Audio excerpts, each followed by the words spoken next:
Let's take a moment and take stock of what we've covered in criminal homicide so far. We've discussed the concept of homicide, which is the actus reus for any criminal homicide charge. That is proving that by a voluntary affirmative act or the failure to act, defendant caused the death of the victim. In terms of criminal homicide, we explored murder 2, which is a homicide committed with malice. Malice is a man-endangering state of mind that is proven under one of 4 theories.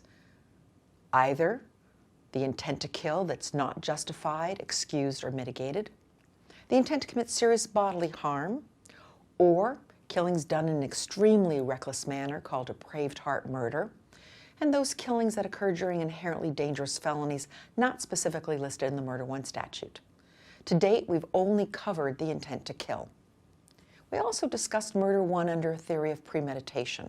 That is a mens rea that's added to the intent to kill and focuses on whether the actor reflects on his intent to kill. In that regard, we discussed 2 cases: Bingham, where defendant brought the victim down this lonely, isolated road, raped and strangled her, and Guthrie, who stabbed to death his co-worker.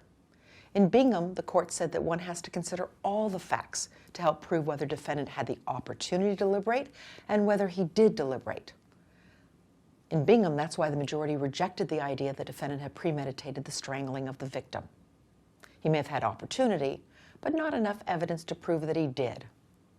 Guthrie, our dish towel snapping case, added to Bingham that intent to kill and premeditation are 2 distinct mental states. They're not synonymous.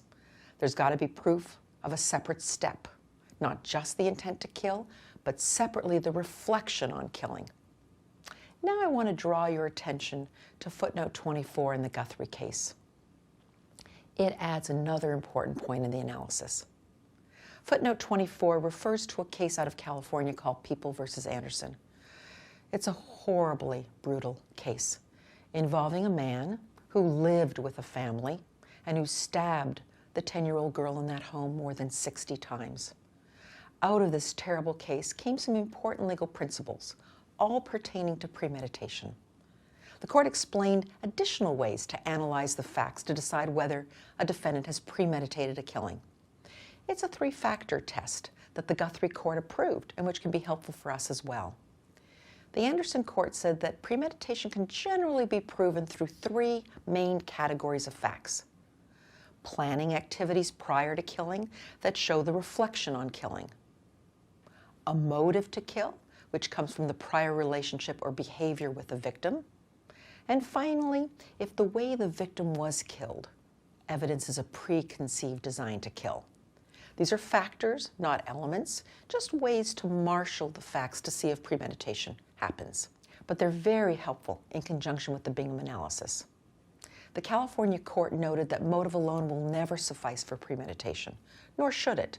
I could kill that guy is not premeditation. But generally, it's the combination of all the facts that make it work.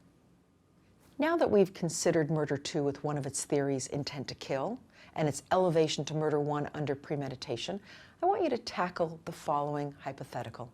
It's called the case of the angry employee, and it is an homage to the oldie but goodie movie, The Devil Wears Prada.